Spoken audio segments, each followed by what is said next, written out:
Stéphane, vous retrouvez face à Niort dans la même configuration qu'il y a quelques jours, quelques semaines, quand vous aviez perdu contre Monaco, avec l'idée de tout de suite essayer de se refaire. Oui, c'est vrai que l'idée c'est de rebondir rapidement, de manière à ce qu'il n'y ait pas de doute. Bon, pour aujourd'hui, il n'y a pas de doute, mais il faut, après une défaite, faire tout ce qu'il faut pour regagner au plus vite. Et au plus vite, c'est demain, face à une équipe de New York qui vaut essentiellement, et c'est déjà beaucoup, par sa qualité de jeu. Donc voilà, il faut prendre cette équipe-là très très au sérieux et avoir la volonté de réagir après une défaite et tout mettre en œuvre pour prendre les 3 points demain. Vous n'êtes plus sur le podium, ça vous embête ? Non, pas du tout, parce que alors c'est agréable quand on y est, hein, mais le chemin est tellement long que rares sont les équipes qui font tout le parcours sur le podium. On le voit, les Nantais, c'est la deuxième fois simplement qu'ils sont dans les 3. Les Canets, c'est la première fois. Nous, on y a été un petit moment. On n'y est plus, mais on compte bien y revenir le plus vite possible. Mais en tout cas, non, c'est pas un souci. Aujourd'hui, le plus important, c'est le nombre de points dont on dispose et celui qu'on souhaite avoir à la trêve, c'est-à-dire le plus grand nombre possible pour pouvoir... pourquoi pas, si le chemin qu'on a tracé se poursuit,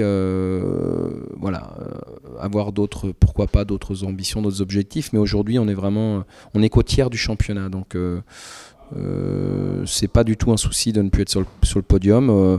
On est à 1 point du deuxième, on est à 3 points du premier.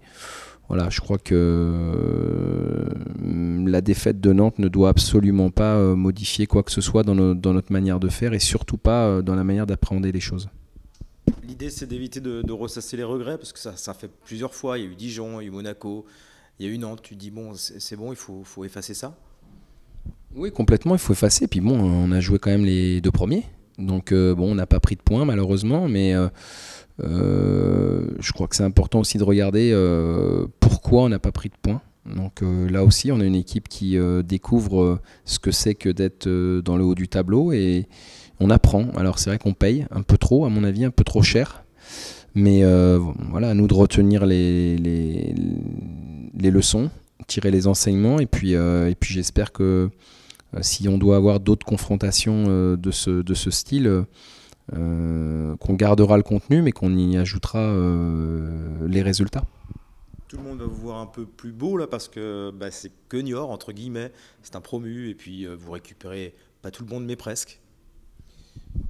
C'est le danger de ces confrontations quand il y a une différence de niveau en termes de classement, mais pas forcément en termes de jeu. On sait très bien que les matchs se jouent à peu de choses et pour preuve, en ce qui concerne les Niortais, ils ont perdu, dans les 5 dernières minutes, ils ont perdu 5 fois. Des points ou des victoires qui leur tendaient les bras ou des matchs nuls qu'ils avaient quasiment acquis.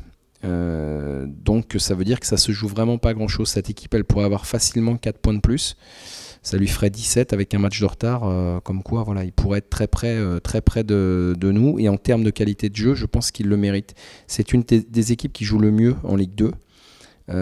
Ils ont peu de joueurs connus mais un très très bon collectif, et voilà, c'est, je pense, le résultat d'un travail de tout leur staff, notamment de leur coach qui prône un bon football.